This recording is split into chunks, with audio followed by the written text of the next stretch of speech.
안녕하세요. 한이 많은 70대 여자입니다. 제 또래 분들이 많이 시청하는 걸로 알고 있는데 여러분들께 충격적인 제 사연을 올려 의견을 청취하고자 합니다. 저는 일찍부터 남편을 저 세상으로 보내고 오로지 아들만 바라보며 살아왔습니다. 아들이 10살 때 남편이 교통사고로 그만 저와 제 아들과 생이별을 하고 말았죠. 그렇게 제 아들은 아빠 없이도 바르게 잘 자라주었습니다. 돈이 없어서 빨리 취직하려고 공부를 잘하는데도 상고해 갔고 졸업하자마자 바로 삼성에 취직했지요. 정말 저와 회사밖에 모르는 아들이었습니다. 친구들도 아주 가끔씩만 만났고요. 사춘기도 없었던 거나 다름없었습니다. 저 때문에 철이 참 빨리 들었죠. 그래서 더 안타깝고 미안한 게 많은 아들입니다. 지철아, 너무 회사집 해는 거 아니냐? 친구들이랑 놀고도 싶을 텐데 엄마 걱정은 하지 말고 친구들이랑 놀고 와. 여자친구들 사귀고. 난 네가 계속 회사 일만 열심히 하는 것 같아서 속상하다. 엄마, 난 회사집이 편해요. 집에 오면 사랑하는 우리 엄마 있죠? 맛있는 밥도 해주시고 천국이 따로 없어요. 집 나가면 다 돈인데요, 뭘. 여자친구는 글쎄요. 아직 잘 모르겠어요. 네 친구들은 여자친구 잘만 사귀고 다니던데 이참에 소개라도 받아봐라. 어떠냐? 이 엄마는 우리 지철이가 여자친구 사귀는 게 소원이야. 벌써 29살이잖니. 나 때는 그 나이에 진즉 결혼하고 애도 한참 커 있었어. 으이구, 여자친구도 사귀어봐야 알지. 쑥맥이라 나중에 장가 나갈 수 있을지 모르겠다. 안 가고 엄마랑 계속 살면 되죠, 뭐. 세상에서 우리 엄마가 해주는 집밥이 제일 맛있는데 제가 굳이 결혼을 왜 해요? 하여간 속 없는 녀석. 여자친구 생기거든 절대 그런 이야기 하면 안 된다. 알겠지? 여자친구가 그런 얘기 들으면 도망간다, 도망가. 친구들한테도 그런 얘기 하지 말고. 그러면 여자 소개도 안 해준다. 알겠어요. 여자친구 생기면 엄마랑 산다는 얘기 안 할게요. 그래도 엄마한테도 잘하는 착한 사람이 아니면 만나기 싫어요. 착한 사람이 있음 한번 만나볼게요. 안 그래도 형석이가 자기 직장 동료 소개해준다고 했었는데 하도 엄마가 이렇게 만나보라고 하니까 이번엔 한번 만나보고 올게요. 그게 정말이냐? 그럼 당장 만나봐야지. 많이 만나봐야 하는 거야. 그래야 여자 보는 눈도 생기고 그러지. 이 엄마는 지철이 네 연애하는 거 아주 적극 찬성이다. 그러니까 많이 만나봐. 자, 밥 다 되었다. 먹자. 이렇게 순수하고 착한 제 아들은 처음 만난 여자친구와 결혼을 하게 되었고 그게 바로 제 며느리였습니다. 쑥맥인 제 아들을 좋게 보았는지 먼저 우리 집에 인사로 오고 싶다고 했다고 하더라고요. 적극적인 면이 제 아들과는 대비돼서 오히려 좋아 보였습니다. 인사성도 바르고 예의도 바르고 무엇보다 우리 아들 지철이가 좋다고 하니까요. 큰 반대를 하고 싶지 않았던 것이 컸습니다. 집안도 우리 집보다 엄청 못 사는 것도 아니고 딱 적당하게 잘 맞는 정도였달까요. 또 우리 아들 지철이가 삼성이라는 대기업에 계속 쭉 다니고 있어서 모아놓은 돈도 어느 정도 있었고 앞으로 미래도 창창하니까요. 그렇게 한 8개월을 사귀고는 결혼을 해버렸죠. 며느리는 저한테도 굉장히 싹싹한 편이었습니다. 저 외로울까봐 일부러 근처에 신혼집을 얻기까지 했죠. 그게 고맙고 또 한편으론 미안해서 자주 찾아가진 않았습니다. 아들이 저 때문에 곤란하지 않기를 바라는 마음에서였죠. 그래도 한 동네이다 보니 소문도 다 들을 수 있고 같이 쇼핑하다가 마주치기도 하고요. 먼저 아들네 신혼집에 놀러 가진 않았지만 가끔씩 반찬도 해다 주고 그런 좋은 관계로 공존하는 것이 좋았습니다. 그렇게 한 동네에서 산지 벌써 20년 정도가 되었네요. 한자리에서 쭉 산 건 아니고 그냥 그 동네를 유지하면서 더 시설이 좋은 집으로 아들네는 이사를 갔지만 늘 제가 사는 집과 멀지 않은 거리를 유지했습니다. 그게 참 별거 아닌 것 같아도 고맙더라고요. 그래서 늘 거리를 지키려고 저도 노력했습니다. 그 마음을 알았는지 며느리는 고맙게도 먼저 찾아와 주더라고요. 어머님, 지난번에 해주신 반찬 너무 잘 먹었어요. 역시 어머님표 반찬이 최고라니까요. 제가 음식해서 채워가지고 돌려드려야 하는데 빈 반찬통만 들여서 번번이 죄송하네요. 우리 아들 민혁이도 어머님 반찬이 없으면 밥에 손도 안 댄다니까요. 아시다시피 제가 워낙 음식은 어머님에 비해 너무 못해서 괜히 음식 들였다가 입맛만 버리실까 봐서요. 그 대신 오늘 제가 맛있는 저녁 대접할게요. 여기 소고기집에서 저녁 때 뵙는 거 어떠세요? 오늘 지철 씨도 일찍 끝난다고 하거든요. 6시 반에 소고기집에서 봬요. 제가 민혁이 데리고 갈게요. 아이고, 반찬은 내가 하면 되니까 신경 쓰지 말아라. 오히려 한 동네에 계속 살면서 이렇게 반찬 해다 줄 수 있어서 내가 다 좋지. 혼자 먹을 거 하면 자꾸 부실하게 하게 되거든. 같이 먹을 거 생각하니까 나도 계속 반찬을 하고 좋지 않니? 그냥 빈 반찬통만 줘도 되는데. 에휴, 그래, 소고기 한번 얻어먹지 뭐. 6시 반에 그 소고기집으로 가마. 이따 보자. 역시 어머님, 너무 감사해서 그러죠. 음식 못하는 저는 정말 어머님 근처에 사는 게 축복이라니까요. 네, 그러면 이따 6시 반에 봬요. 어머님께서 좋아하시는 소고기집으로 일부러 골랐어요. 저 잘했죠? 이렇게 먼저 다가와서 웃는 얼굴로 농담도 하고 염치도 챙기는 며느리가 마냥 예뻐 보였습니다. 또 지철이한테도 분명 잘할 거라고 생각했죠. 또 둘 사이에 민혁이라는 눈에 넣어도 안 아픈 손주가 태어나 정말 지철이를 키울 때처럼 행복했었거든요. 결혼 후 한 2년 정도 지나고 아이가 생겼고 벌써 고등학교 1학년이랍니다. 훌쩍 커버린 민혁이를 보면 자꾸만 옛날 어린 시절의 지철이가 생각나더라고요. 둘째는 혹시 생각이 없는지 외아들로 혼자 크던 지철이가 늘 외로워 보여서 둘째가 가능하면 둘째도 낳았으면 했습니다. 둘째가 없이 민혁이도 외아들로 혼자 커가는 것 그게 안타까웠지만 괜히 계속 물어보면 우리 지철이도 그렇고 며느리도 부담이 될까 봐 이야기조차 꺼내지 않고 살았습니다. 나중에 지철이한테만 따로 물어봤었지요. 예, 지철아. 반찬 여기 싸놨으니까 가져가면 된다. 그런데 너희는 혹시 둘째 가질 생각 아예 없니? 노력을 안 하는 거야? 아니면 아예 안 가지려고 피하는 거야? 아니면 이게 하늘의 뜻이니? 부담될까봐 새아가한테 말은 못하고 너한테라도 물어봐야겠어서 물어본 거다. 죄송해요. 저도 모르게 한숨을. 그러게요. 저도 기다리고 있는데 소식이 없네요.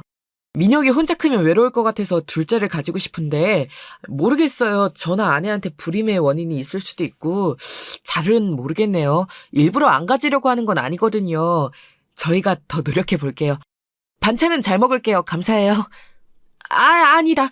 괜히 마음에 담아두지 말고 난 그저 궁금해서 너희가 혹시 일부러 둘째를 안 가질 생각인지가 궁금했던 거지. 뭐 새아가가 힘들다고 하면 내가 민혁이 때보다 더 많이 둘째 돌봐줄 수도 있고 하니까 괜찮다.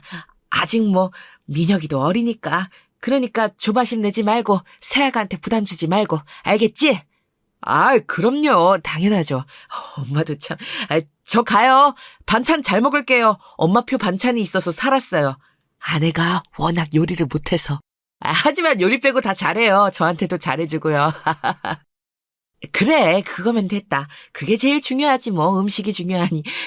내가 반찬은 어차피 계속 해줄 텐데 나 먹는 거 조금 더 양 늘리면 되는 거라 난 힘들지도 않아.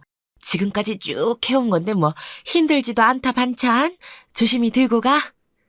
그렇게 물어봤던 게 벌써 20년 전이니까 그 뒤로 안 생긴 건 아무래도 아들 지철이나 며느리에게 불임의 원인이 있는 거라고 그렇게 어림짐작만 하고 있었습니다.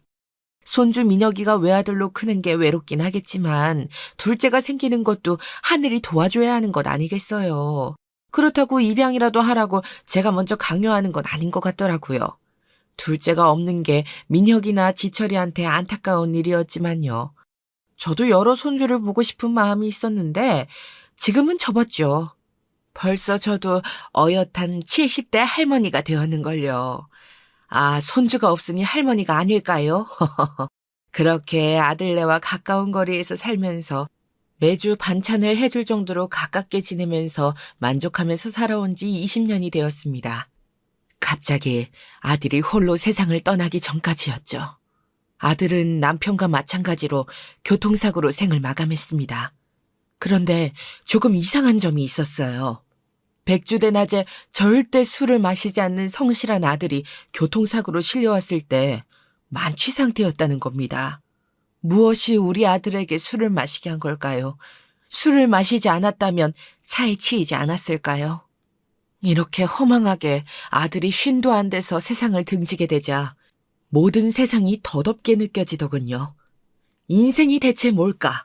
나는 남편도 잡아먹고 아들도 잡아먹은 건가? 이런 몹쓸 생각까지 들더라고요. 아들이 너무 보고 싶었습니다. 아들이 10살 때부터 40 후반이 될 때까지 저는 40년 정도를 아들을 보며 살아왔기 때문이죠. 세상을 살아가는 이유였던 아들이 이렇게 허망하게 가버리자 저도 더 이상 살아야겠다는 생각이 들지 않더라고요. 삶의 의미를 순식간에 잃어버린 기분이었습니다. 그래서 남편이 죽고 남긴 유산을 원래는 아들이 50이 되는 해에 모두 줄 생각이었는데 아들이 그 전에 죽어버렸으니 남은 건 옆에서 아들을 외롭지 않게 한평생 같이 살아온 며느리와 아직 어린 손주밖에 없더라고요. 그래서 며느리에게 전 재산을 주고 저는 아들을 따라 저 세상으로 가야겠다는 생각을 했습니다. 어떻게 하면 덜 고통스럽게 아들을 따라 빨리 갈 수 있을까 고민하면서 정처 없이 아들과 함께 걷던 동네를 쭉 한 바퀴 돌고 있었습니다. 저도 차에 치이면 어쩌면 즉사에서 고통 없이 먼저 간 아들과 남편을 만날 수도 있지 않을까 이런 생각을 하면서 일부러 천천히 걸어가고 있었습니다. 정말 차에 치일 뻔하기도 했었죠.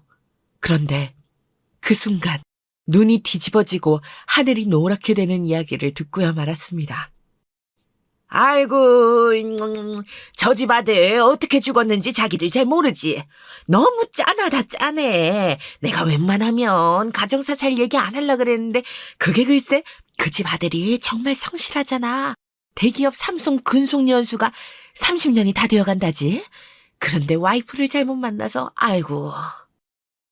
아, 그 집 아들 지철이 알지 알아. 인사성도 바르고 자기 엄마도 잘 챙기고 정말 보기 드문 효자였잖아. 그 아마 교통사고로 죽었다고 들었는데 자기 아빠랑 똑같이 교통사고로 즉사했다고. 참 안타깝잖아. 그런데 왜? 단순히 교통사고가 아니었던 거야? 이거 봐. 자기는 이사 온 지 얼마 안 돼서 정말 아무것도 모르는구나. 그 집 며느리가 시상에 남편 몰래 이놈 저놈 다 만나고 다니고 그랬다잖아. 그걸 저 집 시어머니랑 아들만 몰랐었던 거지. 자기도 몰랐어? 꽤 오래된 소문인데. 그냥 소문이 아니라 직접 봤다는 사람도 꽤 있지 아마? 뭐? 아이고 저 집 시어머니 불쌍해서 어쩐대. 참 아들이 교통사고로 간 게 안타깝네. 이놈 저놈 만나고 다니는 거 알았으면 이혼하고 진작 내쫓아야 되는 건데 아 어쩌면 좋아. 그게 정말입니까? 저 방금 죽으려다가 이야기 듣고 겨우 발걸음을 멈춰서 차에 다행히 안 치였어요. 그러면 우리 지철이가 바람핀 며느리 때문에 힘들어하다가 갔다는 거죠? 아이고 우리 지철이 불쌍해서 어떡해. 아이고 지철아. 그래서 대낮에 일하느라 절대로 술에 입도 대지도 않는 놈이 그렇게 만취 상태였던 거였어. 아이고 차 사고랑 간거로 별개로 며느리가 우리 지철을 죽인 거나 다름없다니. 아유 놀래라. 들었어요? 그게 꽤 오래되었나 보더라고요. 아마 15년도 더 되었다지요. 사실 지철 엄마만 몰랐지 우리 다 알고 있었어요. 당사자니까 부담돼서 말 못했던 거지. 그 집 손주 민혁이 있죠. 민혁이 밥도 제대로 안 먹이고 그랬어요. 어릴 땐 특히 심했던 것 같은데 하루 종일 밥도 안 주고 굶겨서 계속 민혁이가 울어 째켰거든요. 그랬는데도 정신 못 차리고 다른 놈들 만나러 다니기 바빴다고. 세상에. 지철 엄마, 이거 절대 가만두지 마요. 15년도 넘게 이놈 저놈 만나면서 바람 피운 데다가 하나밖에 없는 손주 밥도 제대로 안 챙겨준 며느리 내쫓아야죠. 아들도 죽은 마당에 누구 좋은 일 할 일이 있어요? 우리 지철이 불쌍해서 어떻게 하냐고요. 정말 가만두지 않아야겠어요. 내 나이 70 걸고 반드시 며느리를 파멸시키고야 말 거라고요. 그래요, 지철 엄마. 잘 생각했어요. 아들 유품 정리도 다 했어요? 난 뭔가 그 지철이처럼 성실한 애가 갑자기 대낮에 술을 먹고 돌아다녔다는 게 엄청나게 큰 충격을 받지 않고서야 그럴 리 없는 것 같거든요. 뭔가 나올 수도 있으니까 한번 꼼꼼하게 봐봐요. 그러게. 맞네, 맞아. 지철 엄마. 뭔가 더 있을 수도 있어. 애들 밥도 안 주고 여러 놈들이랑 바람 피운 걸 15년도 더 된 지금에서야 알아차린 것도 아닐 거고 뭔가 더 충격적인 사실을 알게 된 거 아닐까요? 이런 상상하기는 싫지만 혹시 두 분 저 좀 도와주실 수 있으실까요?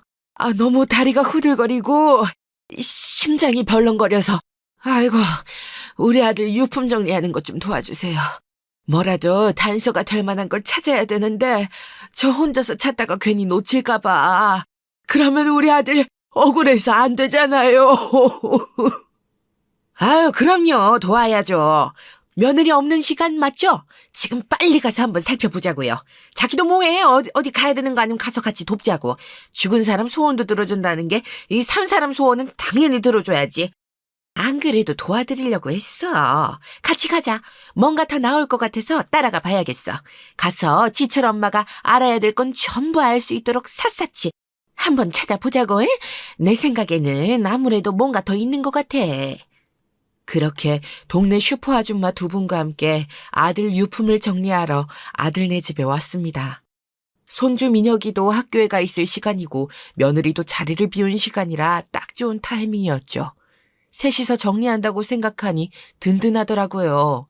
그래서 셋이 열심히 뭐라도 건지자는 마음으로 이것저것 정리하다가 정말 발견하지 말아야 할 것을 발견하고 말았습니다. 이건 내가 지금 잘못 본 거지? 그런 거죠. 친자 확인서 불일치? 우리 지철이랑 손주 민혁이랑 불일치한다고? 그럼 대체 누구의 인 거야? 안 돼. 이것 때문이었어. 이것 때문이었다니.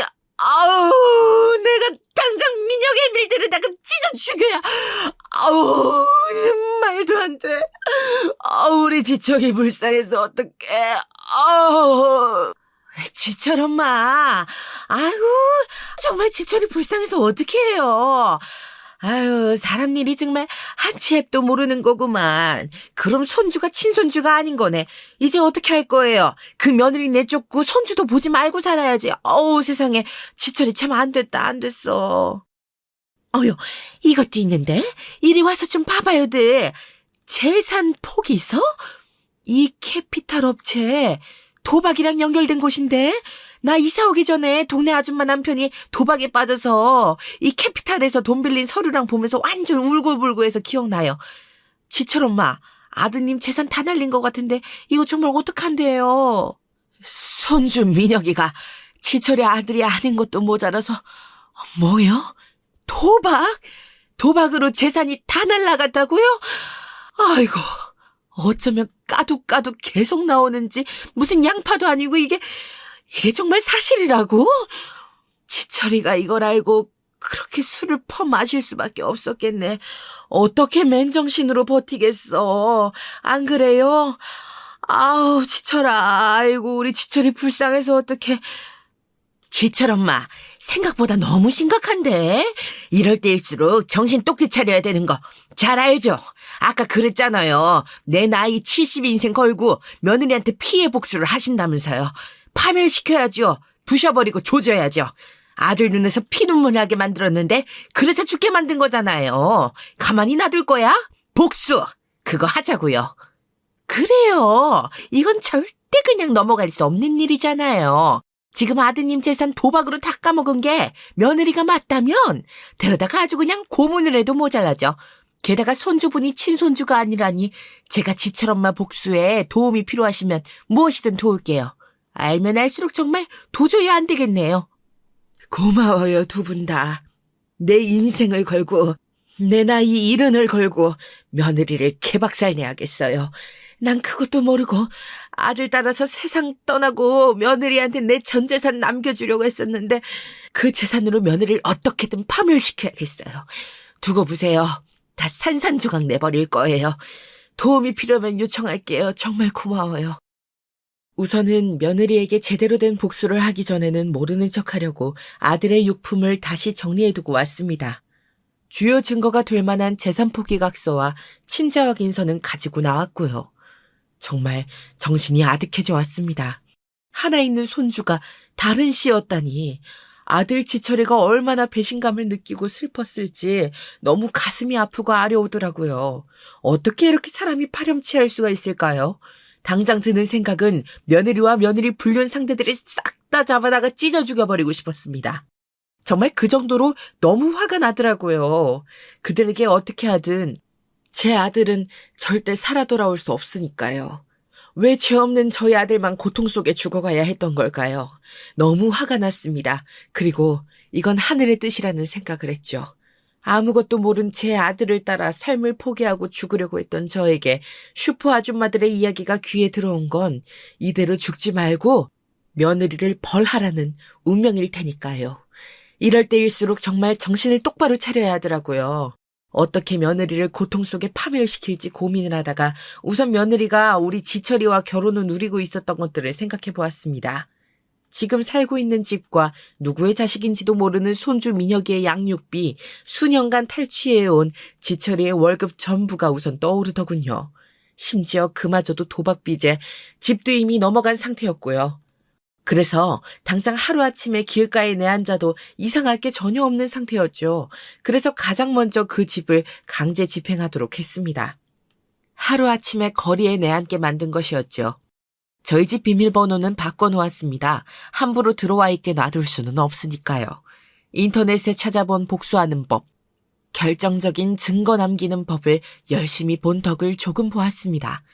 그러고 조금 기다리자 며느리에게 바로 연락이 오더라고요. 어머님, 저희가 사실 지금 많이 어려운 상태예요. 지철 씨가 죽고 나서 당장 저랑 민혁이가 갈 데가 없는 상태인데 혹시 어머님 집에 가도 될까요? 아까 가봤는데 비밀번호가 바뀌어 있더라고요. 두들겨도 답이 없으시길래 오실 때까지 기다릴까 하다가 전화 드렸어요.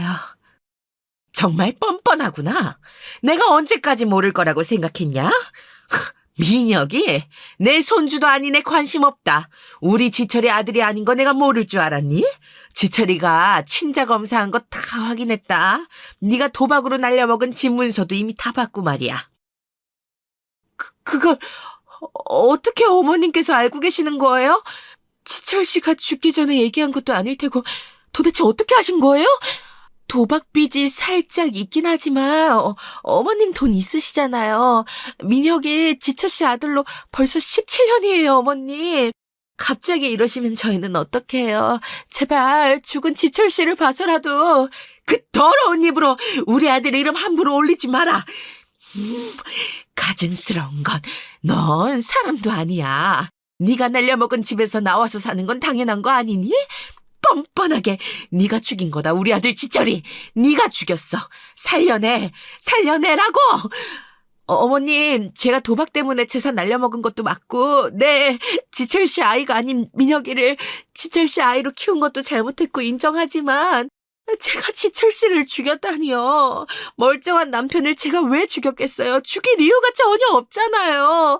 지철 씨는 아무것도 모르고 죽었어요. 행복하게. 아니! 지철이는 네 그 추악한 면모를 다 알아버렸어. 알고 나서 도저히 감당이 안 되었던 거지. 백주대낮에 일하느라 절대 술은 입에도 대지 않는 우리 지철이가 술을 마신 상태로 도로를 활보한 건 다 너의 그 사악한 비밀들을 알았기 때문이라고 알아? 그건 억지죠, 어머님. 아무리 제 탓을 하고 싶으셨다고 해도 그건 아니죠. 아니에요. 아니라고요. 지철 씨가 그걸 알고 죽었는지 모르고 죽었는지 어떻게 아세요? 어머님께서 지금 제 뒷조사를 꽤 하셨나 본데 지철 씨가 그날 술 마시고 차에 치인 게 제 잘못은 아니잖아요. 안 그래요? 저는 어찌되었든 어머님 며느리고 우리 민혁이도 어머님 손주잖아요. 저희 좀 거두어 주세요. 네? 네? 증거? 증거라고 했니? 지철이 유품에서 네가 도박으로 집 재산을 전부 날린 증거랑 친자 확인서가 나왔어. 이걸 알고 지철이가 어떤 감정으로 술을 마셨을지 상상은 가니? 남편이 죽었는데 유품 정리도 안 했나 봐. 하긴 도박에 미쳤으니 그럴 정신이 없었겠지. 가증스러운 것. 너 같은 건 한 아이의 엄마가 될 자격도 없어. 그래서 지철 씨가 사고 나기 전에 전화를 그렇게 많이 했던 거야. 난 정말 몰랐어요. 정말이에요. 지철 씨가 언제부터 저를 의심하고 그렇게 증거들을 모았는진 몰라도 지철 씨랑 최근까지는 정말 아무 문제 없이 잘 지냈잖아요. 어머님께서 그건 제일 잘 아시잖아요. 저 정말 억울해요. 억울? 억울하다는 소리가 나오니? 정말 뻔뻔하구나, 넌. 끝까지 잘못한 게 없다는 거냐? 어디, 언제까지 그럴 수 있는지 내가 두고 보마. 난 진작부터 집에 있었어. 너랑 민혁이는 더 이상 내 가족이 아니다. 우리 집 앞에서 상주할 생각은 꿈도 꾸지 말고 경찰에 신고해서 잡아가라고 할 테니 민혁에게는 안 듣지만 더럽고 악랄한 엄마를 둔 죄겠지. 그만 썩 꺼져. 이게 내 복수의 전부란 생각은 말고. 그러면 집에 있는데도 안 열어주신 거예요? 정말 너무하시네요, 어머님. 이러시면 지철 씨가 정말 속상하겠어요. 네? 네? 하루아침에 이렇게 내쫓아졌는데 어머님께서 저랑 민혁이를 버리시면 저희는 어디로 가요, 어머님?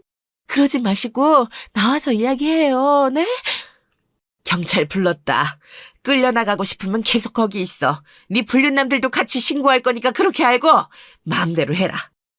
그러자 정말 경찰들이 찾아올 거라고 생각한 건지 불륜남들 정체를 다 들켰다고 생각한 건지 주춤거리면서 사라지더라고요. 저는 유부녀랑 붙어먹은 그 불륜남들 정체까지 알아볼 정신은 아직 없었습니다. 사실 그것보다 더 중요한 건 증거 확보더라고요. 며느리를 다시는 얼굴 들고 다니지 못하게 만들 결정적인 증거를요. 지금까지 통화한 내용을 전부 녹음했거든요. 이 내용을 저는 언론사에도 제보할 거고 경찰에도 넘길 겁니다. 그리고 며느리가 가는 도박장에도 미행을 할 생각이었죠. 제가 따라가면 너무 티가 나고 그래서 탐정을 고용했습니다. 금방 알아내더라고요. 그새를 못 참고 자기 아들인 민혁이는 어떻게 되든 말든 다음날 일찍부터 도박판에 끼웃거리는 며느리를 발견했습니다. 탐정님한테 듣고 증거로 사진 몇 장 폰으로 정송받고 바로 경찰에 신고를 했습니다. 도박장 현장에서 잡혀야 바로 잡혀 들어갈 테니까요. 여사님, 말씀하신 대로 며느리분이 도박장에 있는 거 다 확인했습니다. 사진 폰으로 보내드렸고요. 여기 위치도 보내드렸습니다. 경찰에 신고하시면 출동해서 아마 현장에서 잡혀 들어갈 수 있을 것 같은데요. 제가 계속 망보고 있겠습니다. 얼른 신고해주세요. 정말 감사해요, 탐정님. 역시 일 잘하신다는 소문만큼 일 처리가 확실하시네요. 신고 바로 넣을게요.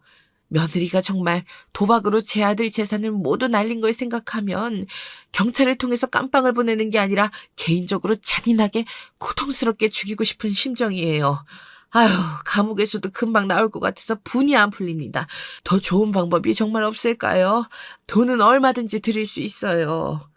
저희가 웬만해서 불법적인 일은 안 하려고 합니다. 합법적인 수준에서 넘어갈 수 있는 걸 그 경계를 왔다 갔다 하면서 의뢰인분들을 도와드리고 있는 거죠. 그렇지만 며느리분은 정말 사연을 들으니 도박만으로 깜빵에 가는 걸로는 도저히 분이 안 풀릴 것 같더라고요. 듣던 제가 격분할 정도였으니까요. 그냥 불륜은 하도 많이 있어서 놀랍지도 않은데 도박으로 전 재산을 날린 것도 모자라서 손주까지 친손주가 아니라면서요. 그렇다면 저라면 이 방법을 쓸 것도 같습니다. 공감해 주셔서 너무 감사해요. 어려운 일 해주시는 거 잘 알고요. 그 방법이라는 게 뭘까요? 어떻게든 더 죗값을 제대로 치르고 이왕이면 평생 감옥에서 살았으면 좋겠어요. 저희 남편을 죽인 건 바로 며느리나 다름없으니까요. 며느리가 체포되기 전에 제가 그쪽 음료수에 마약을 몇 개 풀고 오겠습니다. 눈이 풀리면서 극도로 흥분을 할 테니 아마 체포될 때 수사관들도 눈치챌 겁니다. 그리고 마약까지 묶여서 들어가면 형이 완전히 달라지는 거죠. 대신 이건 좀 비용이 셉니다. 그래도 하실 건가요? 당연하죠. 제 잃은 인생을 걸고 어떻게든 며느리 인생을 박살내기로 결심했습니다. 얼마가 들든 상관없습니다. 당장 실행해 주세요.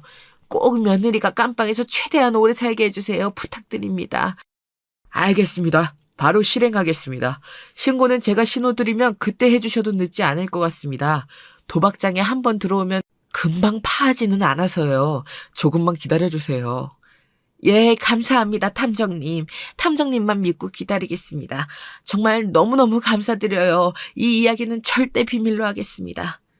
그렇게 며느리는 경찰에 체포되었고 도박장에서 마약까지 취급한 것으로 덜미가 잡혀서 그 도박장을 운영한 업주는 물론이고 며느리, 도박하던 사람들 모두 마약 사범으로 더 큰 형을 살게 되었습니다.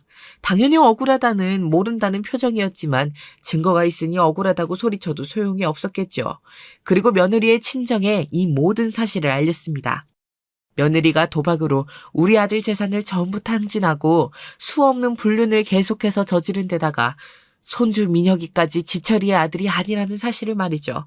친정에서는 믿을 수 없다며 노발대발했지만 제가 내민 증거들 앞에서는 아무 말도 할 수 없었습니다.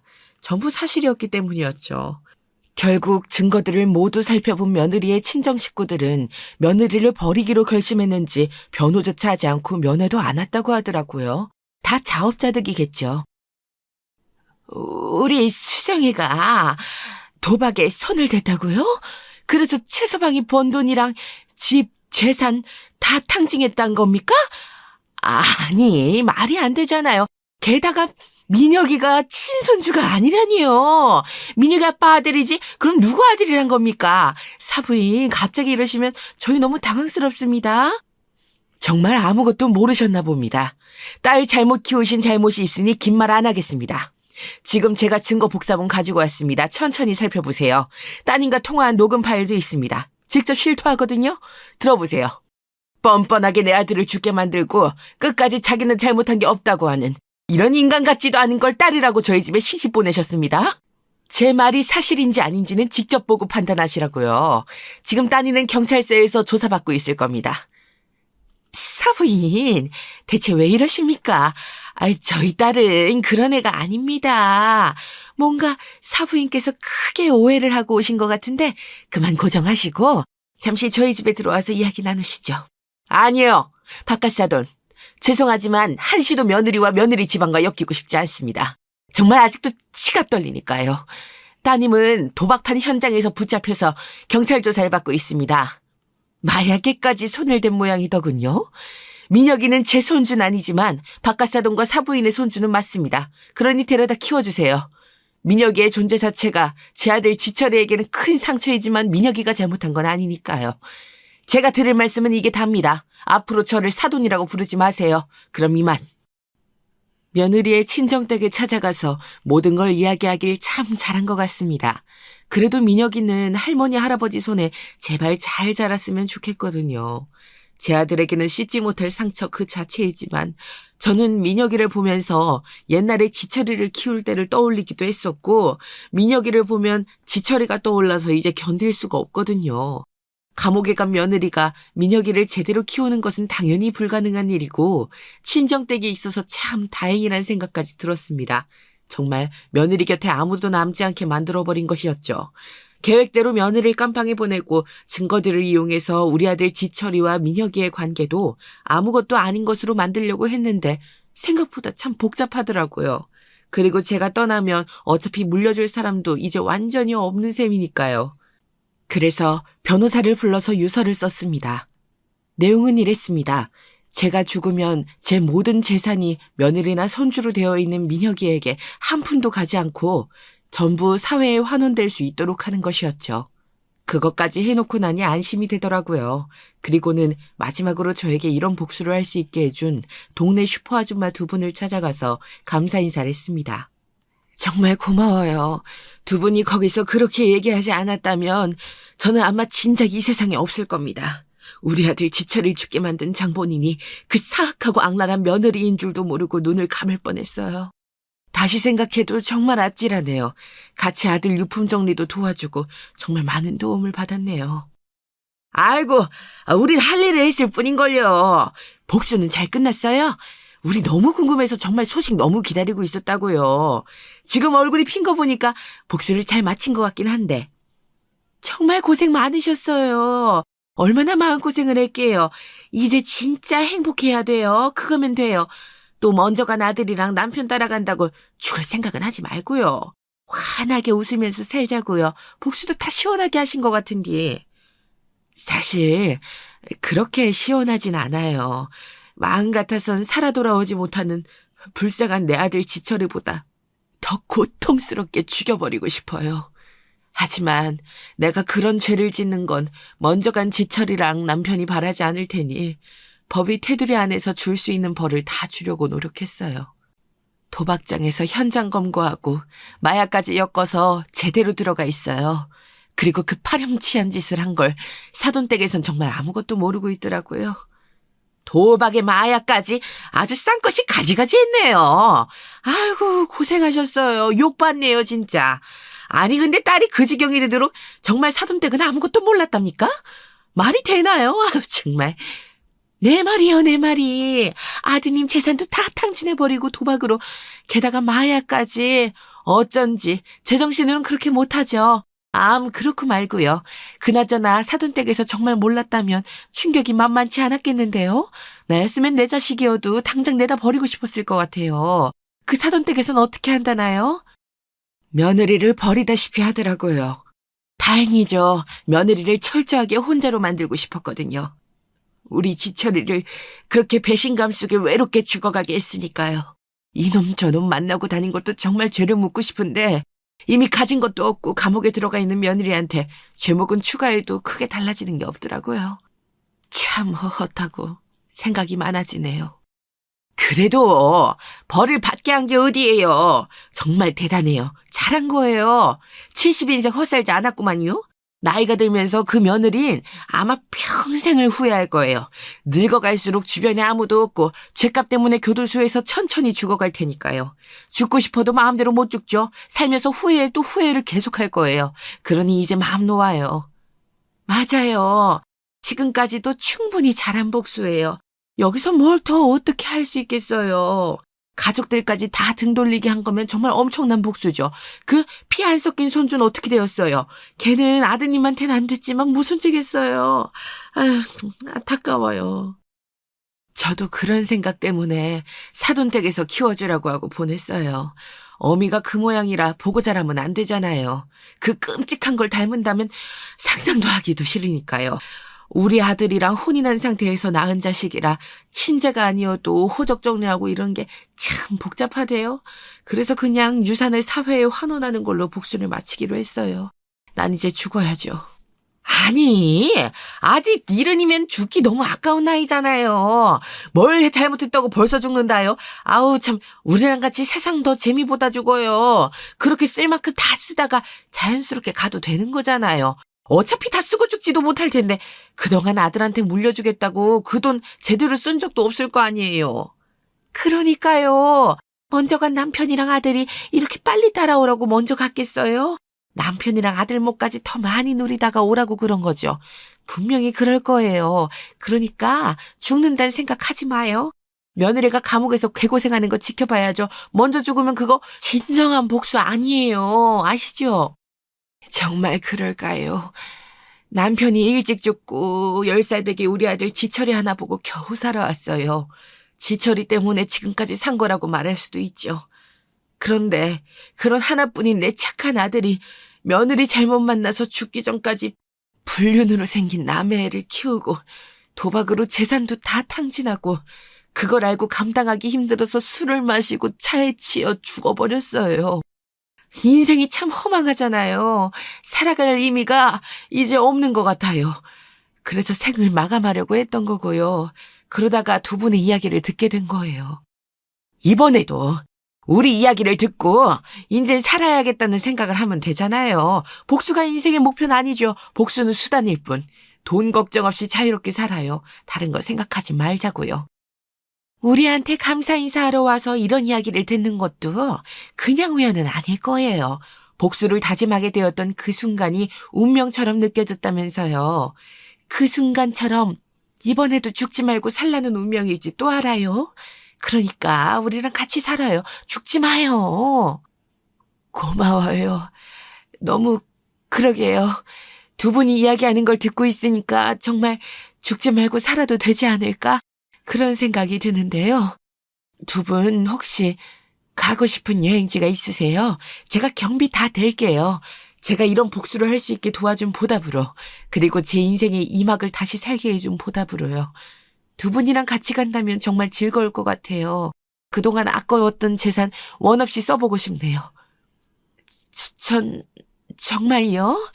너무 무리하시는 거 아니에요?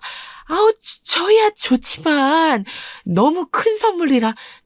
저는 유럽을 그렇게 가보고 싶기는 했는데 정말 멀어서 가기가 쉽지 않다고 하더라고요.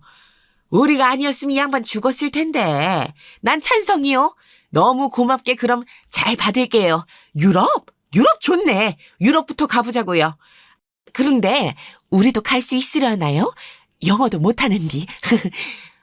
돈이 있는데 뭘 걱정해요. 통역해줄 가이드 한 명 같이 데리고 가면 되죠. 우리만 전담하는 전용 가이드로요. 요즘 세상은 인터넷에 검색하면 다 구할 수 있더라고요. 설명도 엄청 친절하게 다 나와 있고요. 이번 복수 준비하면서 정말 많이 깨달았어요. 아직 늦은 건 아무것도 없구나 하고 말이에요. 어째 60대인 우리보다 더 젊은 것 같아요. 저희도 검색 좀 해볼게요. 그나저나 정말 가는 거예요? 아우, 너무 생각만 해도 설레는데요? 꿈만 같아요. 맨날 딸내미가 낳은 손주 돌봐주느라 시간이 잘 안 갔는데 이제 여행하는 동안에는 해방이네요. 저도 둘째 아들이랑 셋째 딸 애들 돌봐주느라 죽을 뻔했는데 너무 좋아요. 핑계가 생긴 거잖아요. 여행은 얼마나 길게 갈까요? 유럽이니까 일주일로는 안 되겠죠? 여행 가자고 안 했으면 어쩔 뻔했어요, 다들. 이렇게 돈을 쓸 생각을 하는 건 참 즐거운 거였네요. 어디 보자. 여행 검색해보니까 유럽 여행은 최소 한 달은 잡고 가는 것 같은데 한 달은 무리겠죠? 다들 손주분들 봐주셔야 되니까. 그럼 아니요. 난 한 달 좋아요. 너무 좋아요. 한 달 가버리죠. 어때요? 더 오래도 갈 수 있을 것 같아요. 정말 진심으로요. 그냥 한 달 가죠. 이왕 가는 거 또 언제 가겠어요. 한 달 못 봐준다고 손주들 어쩔 줄 몰라도 걔네가 부모니까 알아서 하겠지요. 이번 한 달만은 쉬어야겠어요. 파업이에요, 파업. 이렇게 신나는 파업은 처음이에요. 여러분들이 저를 웃게 만드네요. 여행 갈 준비하려면 우리 자주 만나야겠어요. 내일도 이 시간에 여기 카페에서 만날까요? 죽음의 순간에서 우연히 듣게 된 동네 슈퍼 아줌마들의 목소리. 그분들이 이번에도 저를 살렸습니다. 이제 더 이상 삶의 목표도 의미도 없다고 생각하고 얼른 죽어버릴까 생각했었거든요. 그런데 아직 죽고 싶지 않았던 게 저의 진심이었나 봅니다. 그걸 깨닫게 해준 두 분이 너무 고맙더라고요. 70평생을 바쳐서 한 복수도 성공했으니 이제 제 이막의 인생은 여행하면서 또 쉬면서 조금 더 제 인생에 보답을 해주고 가려고 합니다. 저의 사연이 여러분들에게 공감과 위로가 되었다면 좋겠습니다. 사연 들어주셔서 감사합니다. 여러분 안녕하세요. 저는 2명의 딸과 남편과 행복하게 사는 40대 여자입니다. 그러다 우리 부부에게도 제보하고 싶은 사연이 얼마 전에 생겨서 용기 내어 제보하게 되었어요. 사실 마냥 좋은 일은 아니라 제보할까 말까 고민했는데 남편이 우리가 죄를 지은 것도 아니니까 당당하게 제보하자고 하더라고요. 오늘 제 사연은 우리 친정에 관한 내용이랍니다. 저한테 친정은 애증이라는 단어로 설명할 수 있어요. 아마 제 또래인 여성분들은 제 얘기에 공감하실 텐데요. 남아선호 사상과 연관이 있습니다. 저는 위로 2살 차이인 오빠가 있어요. 우리 집은 친할머니를 모시고 살았는데 친할머니부터 부모님까지 모두 저보다 오빠를 훨씬 더 편애하셨습니다.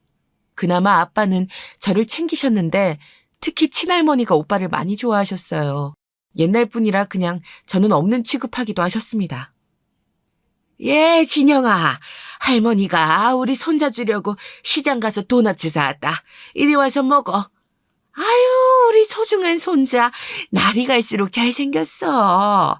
이거 먹고 할머니가 용돈 줄 테니까 친구들이랑 나가서 놀아. 할머니, 저도 도넛 먹고 싶어요. 하나만 먹으면 안 돼요? 안 돼. 여자애들은 간식 먹으면 살쪄.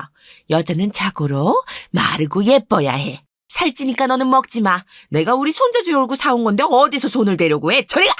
가서 너희 오빠 주게 과일이나 깎아와. 할머니는 심지어 먹는 걸로도 차별하셨어요. 엄마가 준비한 간식도 제 입에 들어가면 노발대발하셔서 저는 몰래 방에 가서 먹기도 했답니다. 진영아, 여기가 어디라고 들어와? 남자는 부엌에 들어오면 안 돼. 당장 가서 거실에서 편하게 텔레비전이나 보고 있어. 알겠지? 야! 너는 기집애가 이렇게 손이 늘어서 어떡하니? 나중에 시집은 가겠어? 아까부터 계속 양파만 까고 있네. 빨리빨리 행동해야지. 곧 친척들 오시는데, 으휴. 명절이나 제사 때도 저는 당연하게 부엌에서 할머니와 엄마를 도왔어요. 반면 오빠는 부엌에 들어오기만 해도 할머니는 소스라치게 놀라며 나가라고 하셨죠. 너 자꾸 이러면 할머니랑 엄마한테 이럴 거야. 당장 나한테 내놔. 집에서 어른들이 오빠를 대놓고 싸고 도니까 당연히 오빠는 버릇이 나빠졌어요. 제가 더 어리고 만만하니까 오빠는 항상 저를 놀리거나 괴롭혔습니다. 할머니가 오빠에게만 맛있는 간식을 주면 일부러 제 앞에서 먹기도 했죠. 이렇게 서러운 편에는 아빠가 돌아가시고 더 심해졌어요. 아이고, 내 새끼. 우리 아들 어떡하니? 불쌍한 우리 아들. 어떡해. 이게 말이 되는 상황이니? 내 새끼. 혼자 열심히 일하더니 이렇게 먼저 가면 어떡해. 여보, 어떡해? 당신이 이렇게 갑자기 죽으면 남은 우린 어떡해? 우리 애들 이제 중학생이야. 어떡해? 나 너무 절망스러워, 여보. 안 돼. 당신 없이 내가 어떻게 애들을 혼자 키워?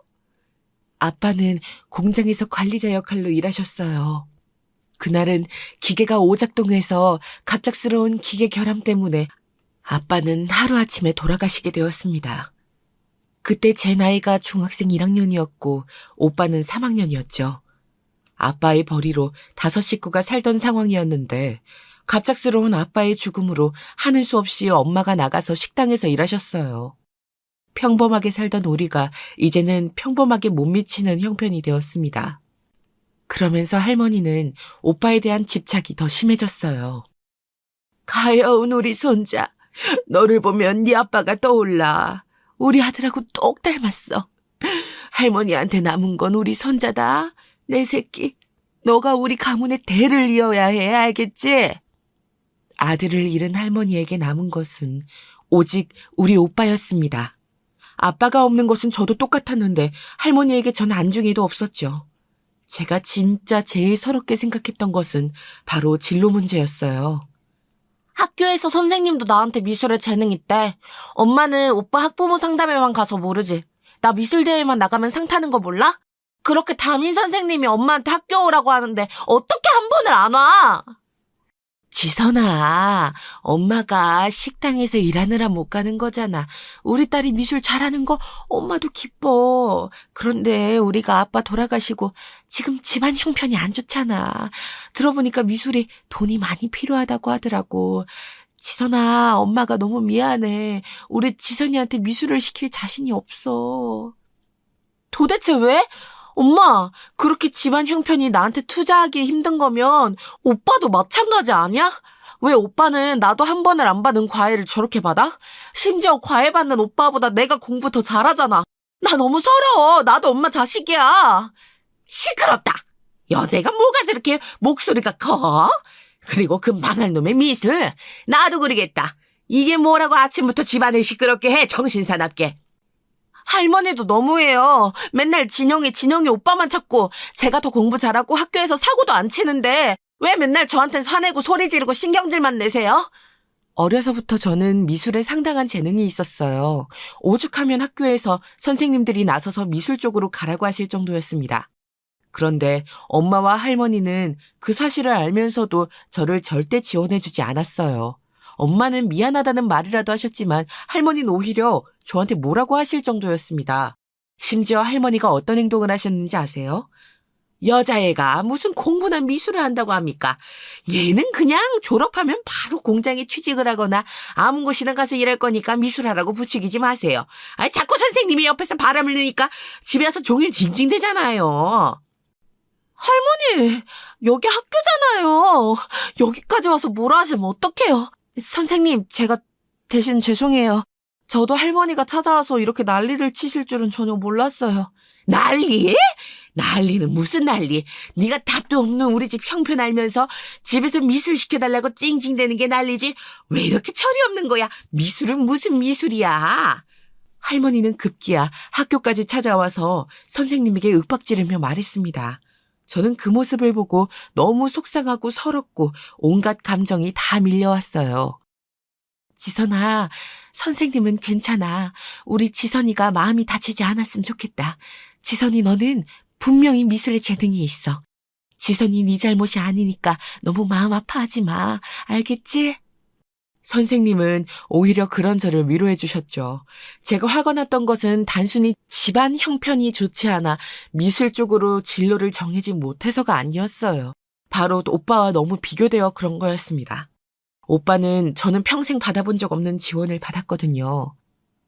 오빠, 무슨 문제집이 이렇게 깨끗해? 나야 좋지만 오빠는 그렇게 할머니랑 엄마한테 지원받으면서 공부를 안 하고 밖에서 친구들하고 놀기 바빠? 내가 오빠였으면 너무 감사하고 미안해서 공부 열심히 했을 텐데. 시끄러워. 공부 잘한다고 지금 유세 떠냐? 어차피 할머니랑 엄만 네가 대학 가도 등록금 안 내줄 텐데 그냥 포기해.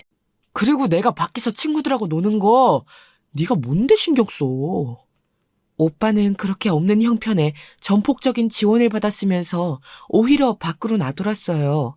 비행 청소년이란 말 아시죠?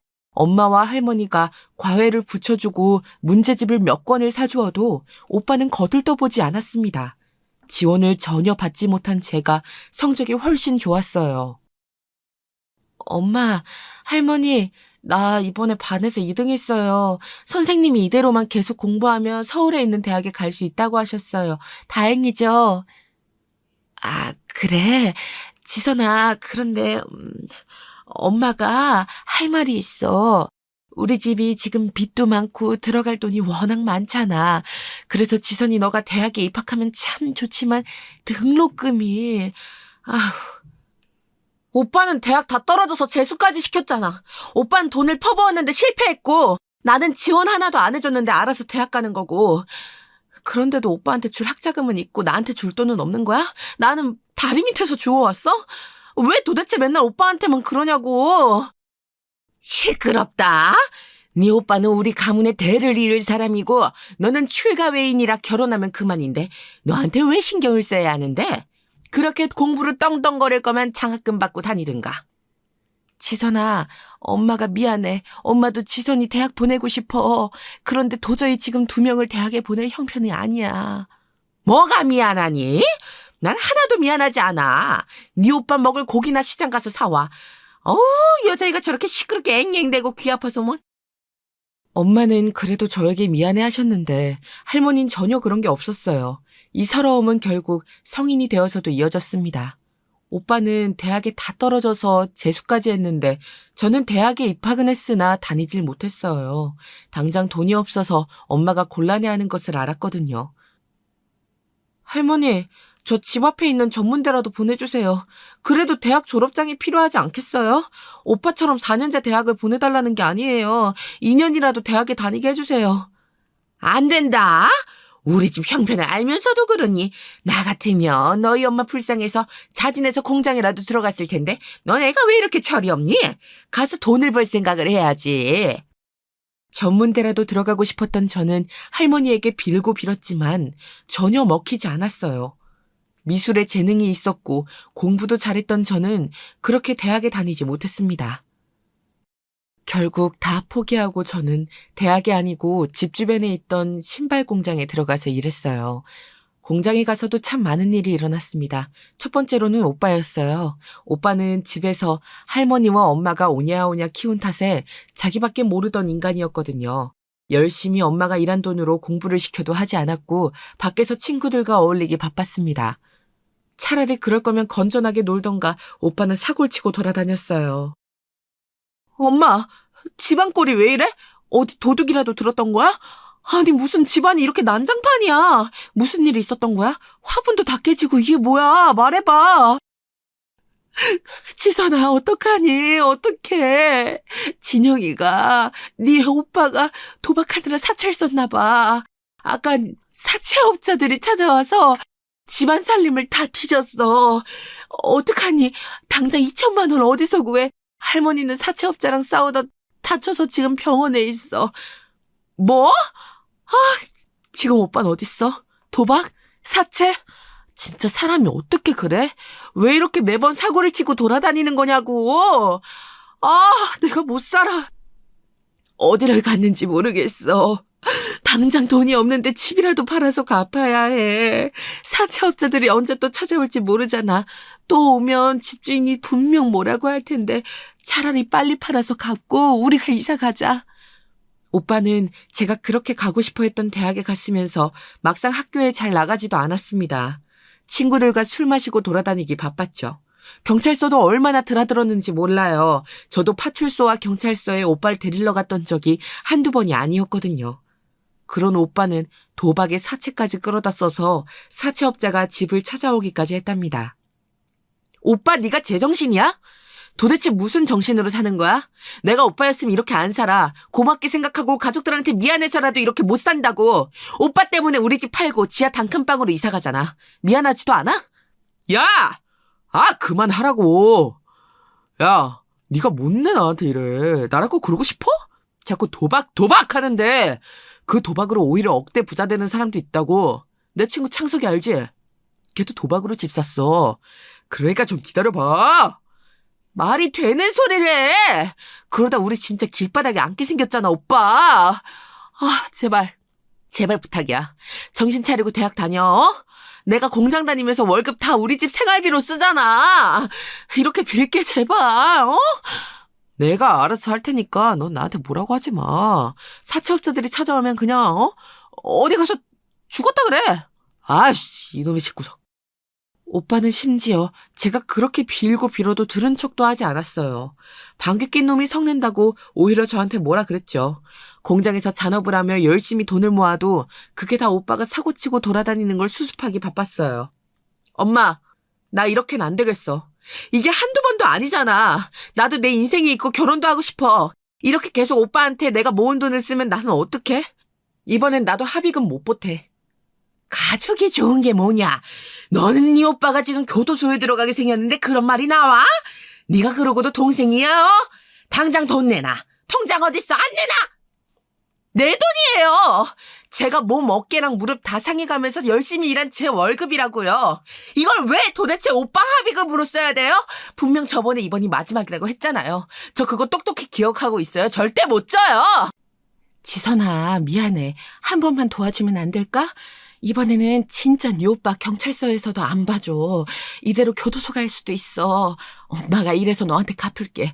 그러니까 딱 마지막이라고 생각하고 도와주라. 남자가 바깥 생활하다 보면 이럴 수도 있는 거야. 돈 안 내나? 네가 그러고도 사람이냐? 나중에는 저도 당하기만 하지 않고 돈을 안 주려고 했죠. 그런데 진짜로 오빠는 합의하지 않으면 당장 교도소에 들어가야 하는 상황이 발생했어요. 결혼 자금으로 모은 돈까지 모두 다 뺏기게 되었습니다. 이런 상황에서 저는 너무 절망적이었어요. 그래서 그때부터 가족들에게 모은 돈을 절대 말하지 않았죠. 그런데 두 번째 불행이 닥쳐왔어요. 바로 할머니의 병간호였습니다. 할머니는 유난히 나이에 비해 정정하신 편이었어요. 어디 무릎이나 허리가 안 좋지도 않았고 특별히 큰 병에 걸리지도 않았습니다.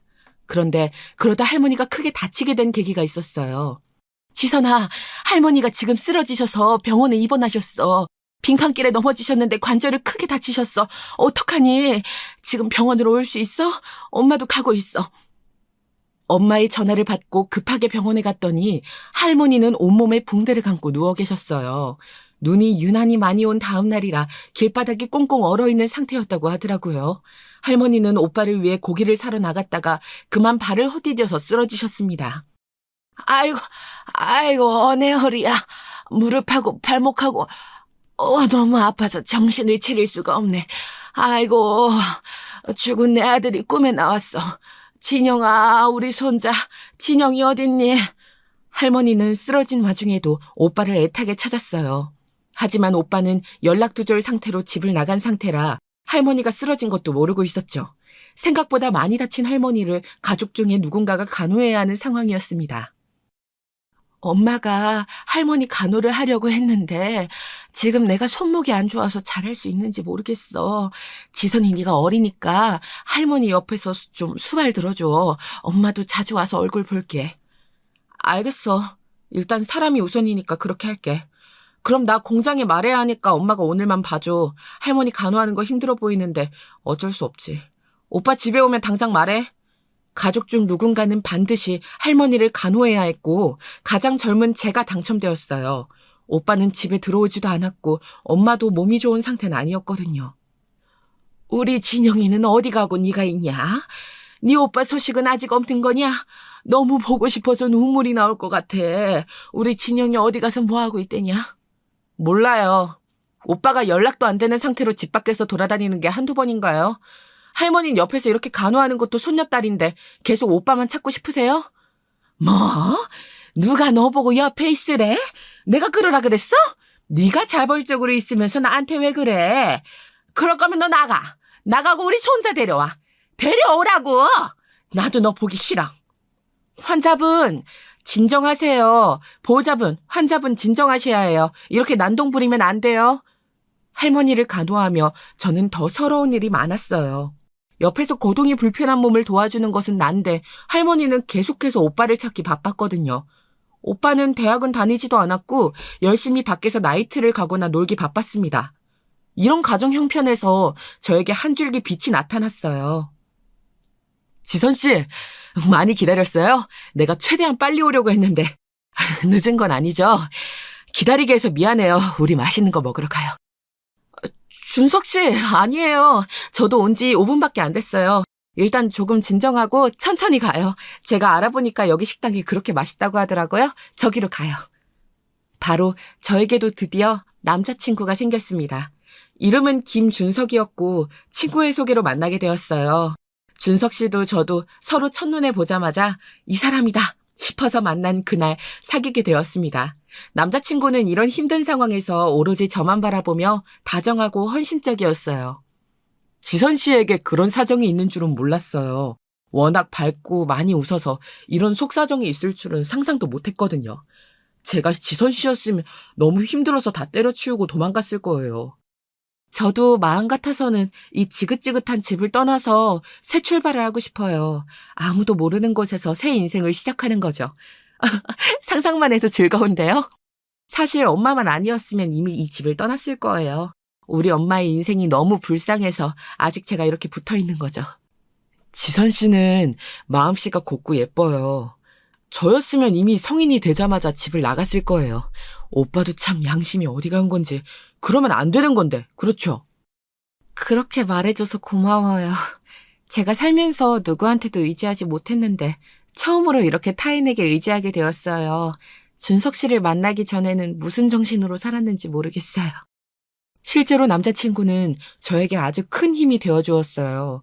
그때가 혼자 병원에서 할머니를 간호하던 때였는데 병간호가 절대 쉬운 일이 아니었거든요. 몸도 마음도 힘들었던 저를 유일하게 위로하고 제 마음을 알아주던 사람이 바로 준석 씨였습니다. 그리고 한 가지 안타까운 소식이 있는데 할머니는 그렇게 쓰러지셔서 일어나지 못하셨어요. 몸을 아예 못 움직이셔서 온갖 합병증이 다 생겼고 그대로 하늘나라로 가게 되었습니다. 준석 씨, 여기까지 와줘서 진짜 감사해요. 할머니를 생각하면 미운 감정이 더 컸는데 막상 이렇게 돌아가시니까 마음이 좋진 않아요. 아빠도 그렇고 집안 어른들이 돌아가시는 게 저한테는 힘든 일이에요. 할머니가 미웠는데 왜 슬플까요? 가까운 사람이 죽는다는 것은 언제나 슬픈 일이에요. 다시는 못 보게 되는 거잖아요. 마음 잘 추스르시길 바랄게요. 아, 그런데 혹시 저분이 오빠 맞아요? 네, 맞아요. 할머니가 돌아가셨다고 연락하니 집에 왔더라고요. 어디서 싸움을 하고 돌아다니는지 얼굴에 피딱지가. 소개하기 부끄럽지만 가서 인사하실래요?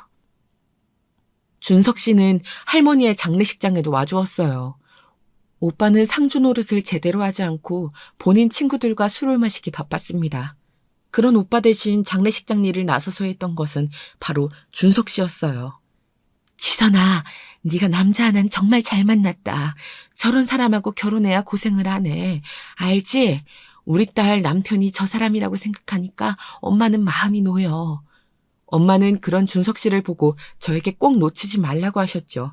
실제로 할머니 장례식이 끝나고 허무함에 힘들어하던 저를 준석 씨는 많이 위로했어요. 그러면서 진지하게 청혼했습니다. 나 준석 씨한테 청혼받았어. 시부모님들도 너무 좋은 분들이셔. 내가 인사 갔더니 복덩이라고 부르시더라. 엄마, 나 먼저 결혼할게. 나 이제 내 인생 살고 싶어. 그래, 알겠다. 네 오빠는 만나는 여자가 있는 것 같긴 하던데 지선이 너라도 정상적인 결혼 생활하면 엄마야 환영이지. 그동안 오빠 뒷바라지하느라 수고 많았어. 엄마는 늘 너에게 미안해. 오빠보다 제가 먼저 결혼했는데 오빠도 이 점에 대해선 뭐라 하지 않더라고요. 결국 오빠는 다니던 대학을 자퇴했고 직장도 제대로 다니지 않았습니다. 오빠를 싸고 도는 할머니도 돌아가시고 저도 이제 오빠한테 손을 떼려고 했어요. 다행히 우리 시부모님은 저를 아주 예뻐하셨습니다. 제가 제대로 된 사랑을 받지 못했었는데 시부모님의 넘치는 사랑을 받으며 제 성격도 많이 바뀌었어요. 지선아, 저번에 보니까 지선이가 갈비찜을 잘 먹길래 내가 시장에 사서 좋은 고기를 사서 만들었어. 우리 며느리 몸이 항상 우선이니까 잘 챙겨 먹고 혹시라도 김치나 다른 반찬 떨어지면 말해. 알겠지? 아가, 용돈이다. 매번 우리 아들 집에서 잘 챙겨줘서 고마워. 우리 집에 복덩이야. 혹시라도 물건이나 돈이 더 필요하면 언제든지 말하렴.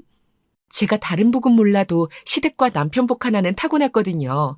마치 어린 시절을 보상받는 기분이었습니다. 한동안 오빠도 사고를 치는 게 줄어들어서 신혼 때는 유일하게 제 인생에 평화가 찾아왔었어요. 어머, 그게 정말이야? 우리 딸이 드디어 임신하다니. 지선이 네가 엄마가 되는 거야? 내 딸이 엄마가 된다고. 엄마 믿기지가 않아. 세상에. 벌써 4개월이라고? 어머, 웬일이. 엄마는 이제 죽어도 여한이 없어. 엄마 죽긴 뭘 죽어. 엄마 손자랑 평생 행복하게 살 생각을 해야지. 임신했다고 시부모님도 너무 좋아하셔. 벌써 아기용품을 백화점에서 얼마나 사주셨는지 몰라. 그나저나 오빠는 조용해? 말도 마라. 안 그래도 내가 너 오면 얘기하려 했어. 네 오빠 또 사고 쳤어. 만나는 여자 있는 것 같다고 했잖아. 그 여자랑 결혼하겠대. 심지어 임신했더라. 너랑 비슷하게 아기 낳을 것 같아. 결혼한다고 돈 달라고 하던데 없다고 했어. 아마 지선이 너한테도 연락할 거야. 오빤 도대체 무슨 양심이 있어서 우리만 보면 돈을 그렇게 달라고 하는 거야? 진짜 사람이 어떻게 그래? 나는 미안해서 오히려 돈 벌어서 가져다 줄 것 같은데. 참나.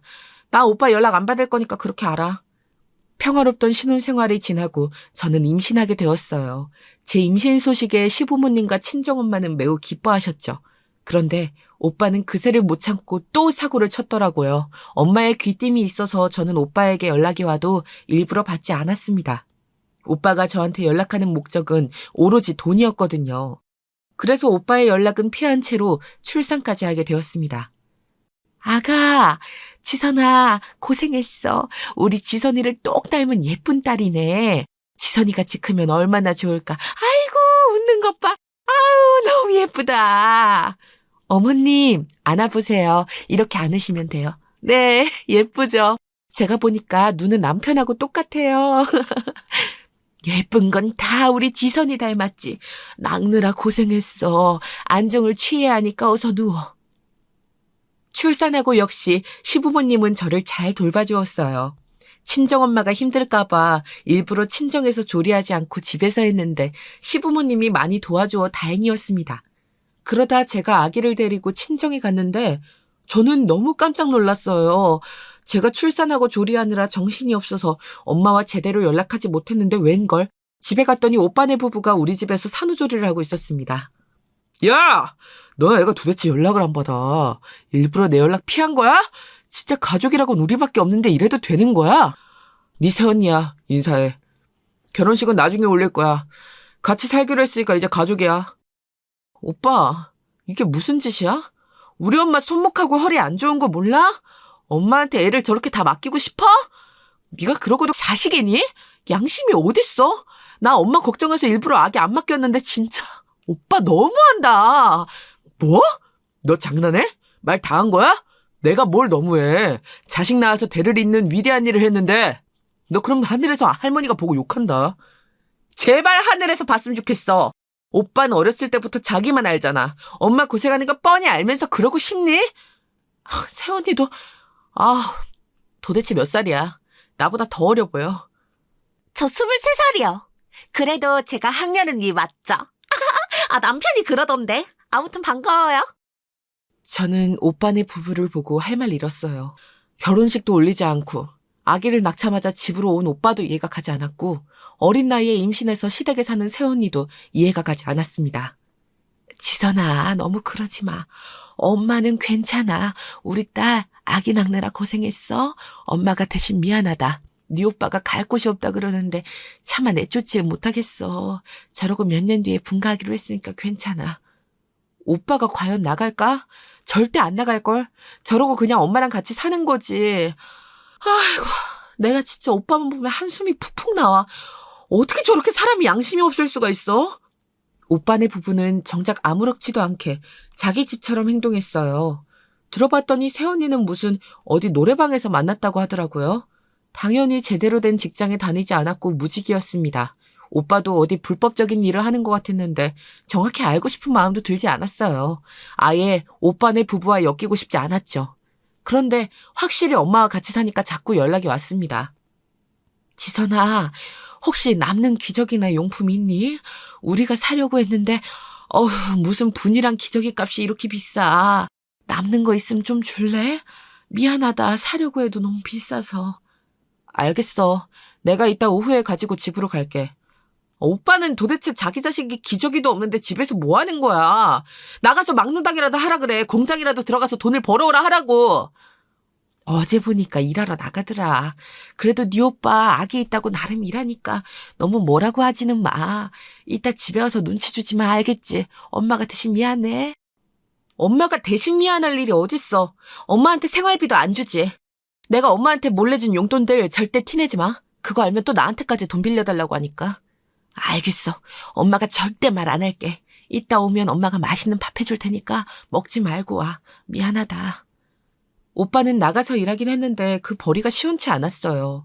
막노동으로 일당을 받아도 본인 인생이 힘들다며 술을 자주 마셔서 그 술값으로 나가곤 했죠.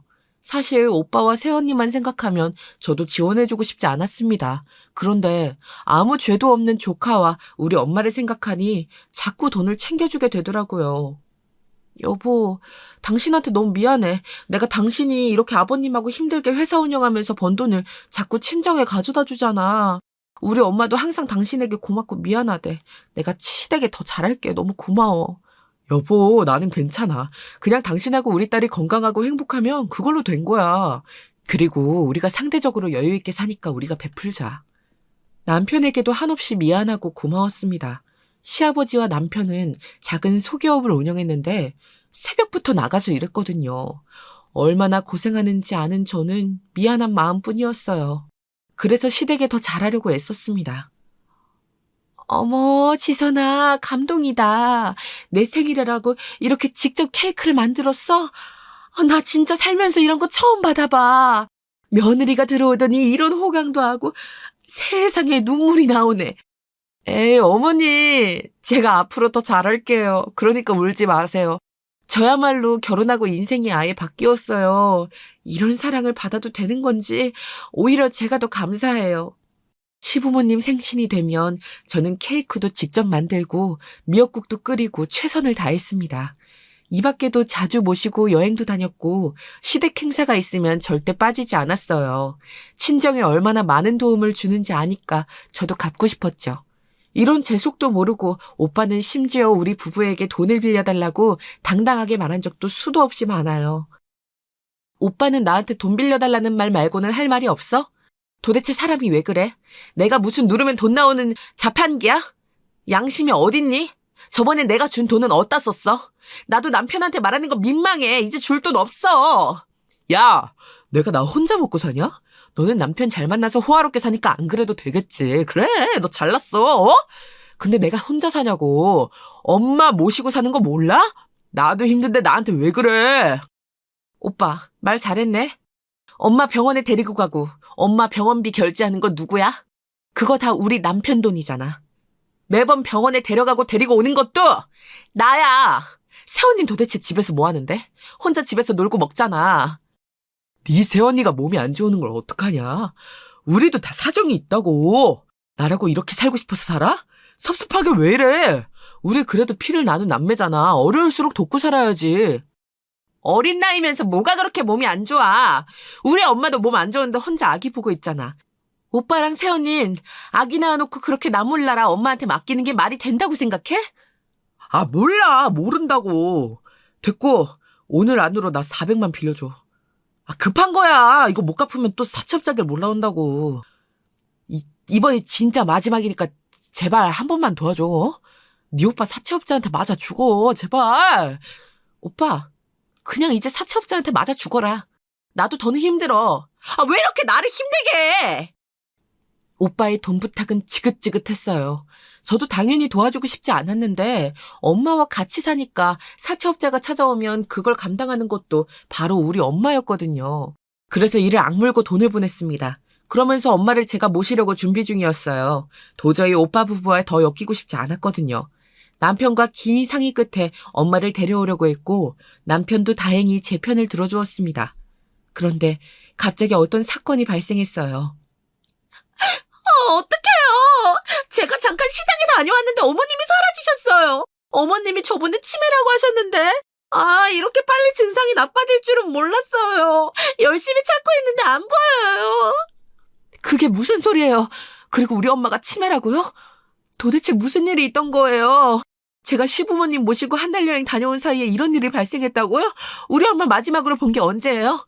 어머님이 분명히 오늘 아침엔 있었어요. 그런데 제가 아기를 데리고 시장에 갔다 오니까 현관문이 열린 상태로 있었어요. 어떡해요? 남편도 열심히 찾고 있어요. 경찰에 신고를 했어요? 그리고 엄마가 치매 판정을 받았으면 저한테 말씀하셨어야죠. 제가 어디 다른 나라에 간 것도 아니고 제주도에 간 건데. 시부모님이 환갑이라 기념으로 제주도로 한 달 살이를 다녀왔거든요. 곧 우리 엄마를 제가 모시고 살 예정이라 시부모님을 모시고 갔던 거였어요. 시부모님과 남편과 제주도에서 우리 딸을 데리고 행복하게 지내다 올라왔더니 청천벽력 같은 소식이 들려왔죠. 새언니는 울면서 우리 엄마가 사라졌다고 했는데 심지어 경찰에 신고도 하지 않은 상태였어요. 저희가 계속 순찰하고 돌아다녔는데 도저히 보이지 않아요. 주변 CCTV를 봐도 이게 기묘하게 사각지대에 걸리더라고요. 그래도 포기하지 않고 찾을 테니 따님은 너무 걱정하지 마시고 집에 계세요. 찾으면 바로 연락드릴게요. 네, 선생님들 제발 부탁드려요. 저희 엄마 치매라고 하더라고요. 그래도 얼마 전까지 진짜 멀쩡하셨어요. 그러니까 제발 찾아주세요. 저는 너무 충격적인 소식에 두 발 벗고 엄마를 찾아다녔어요. 그런데 아무리 주변을 몇 번이고 뒤져도 엄마는 나오지 않았습니다. 너무 슬퍼서 밥도 먹지 못하고 잠도 잘 수가 없었어요. 여보, 장모님 걱정이 당연히 되는 거 알아. 그런데 일단 뭐라도 먹자. 뭘 먹고야 장모님 찾으러 다니지. 이렇게 아무것도 안 먹으면 장모님 못 찾아. 내가 사람을 사서 따로 찾고 있으니까 일단 먹자. 여보, 고마워. 우리 엄마 도대체 어디 있는 거야? 미치겠어. 평생 고생만 한 사람인데 이렇게 길을 잃어 행방불명이 된다고? 이제 내가 편하게 모시고 살려고 했는데. 엄마. 너무 슬퍼서 살도 급격하게 빠지기 시작했어요. 도저히 어디 갔는지 알 수가 없었죠. 급한 대로 사람도 구해서 같이 보고 전단지도 제작해서 나누어 주었습니다. 엄마가 자주 가던 미용실도 찾아가고 시장도 몇 번을 뒤졌는지 몰라요. 내가 다 안타깝네. 어떡해. 우리가 발견하면 바로 연락할게요. 얼마 전까지 그렇게 멀쩡하게 웃으면서 다니던 사람인데 어떡해. 엄마의 단골가게 사장님들도 같이 찾는 노력을 해주었어요. 그런데도 나타나지 않더라고요.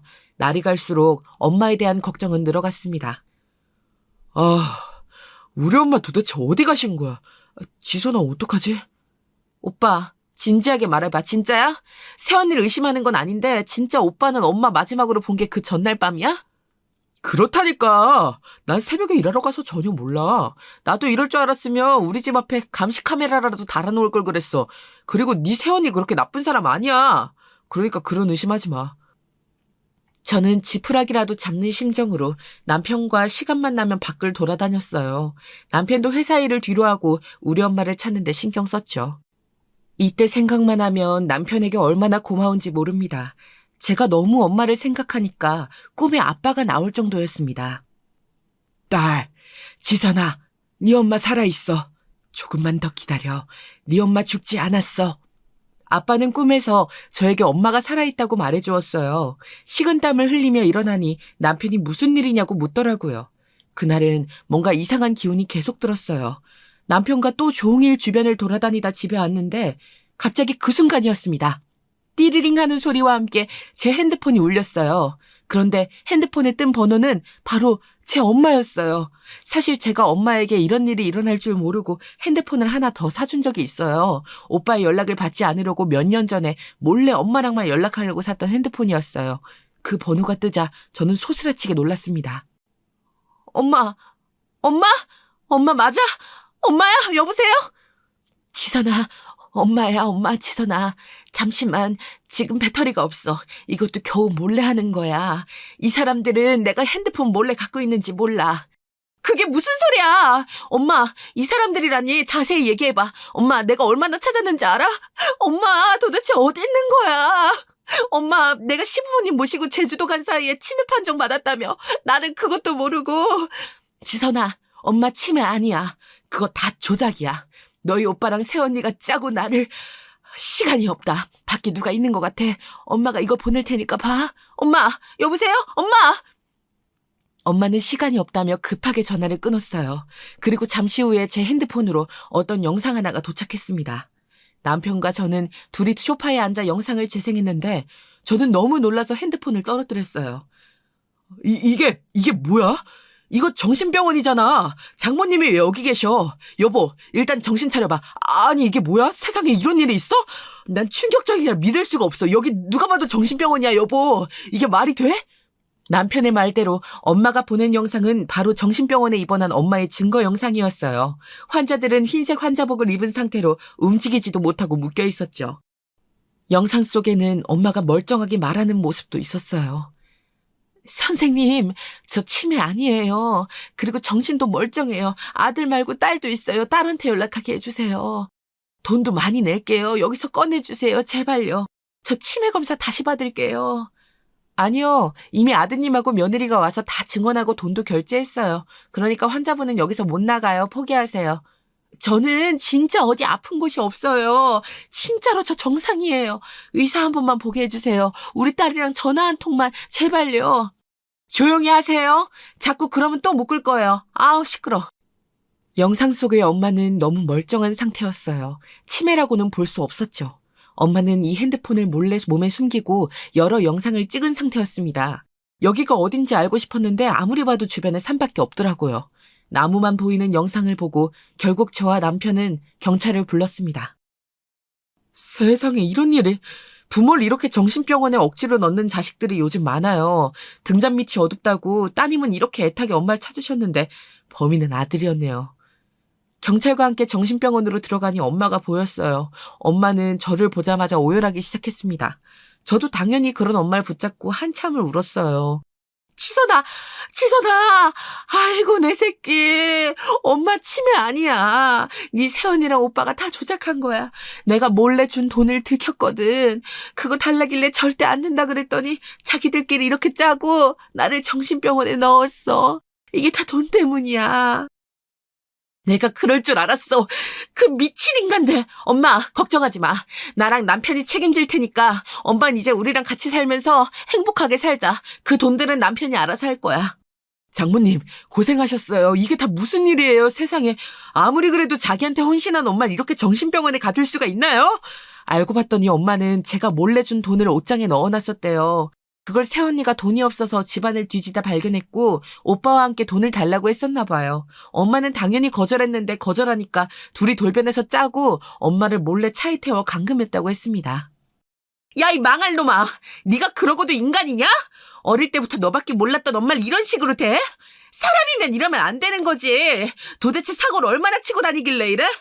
아니야, 오해야. 엄마, 지선아, 우리가 진짜 일부러 그런 게 아니야. 아내랑 난 그냥 사채업자가 또 집에 오면 엄마가 위험하니까 보호하려고 일부러 그런 거야. 정신병원이 오히려 안전하니까 진짜야. 말 같지도 않은 소리 하지 마세요. 이제껏 가져갔던 모든 것들 돌려받을 거니까 각오하세요. 아내 몰래 제 회사 와서 빌려간 돈들, 그거 다 이자까지 합쳐서 받을 테니 그렇게 하세요. 이제 아내도 인연 끊겠다고 하니까 저도 사정 안 봐줍니다. 뭐?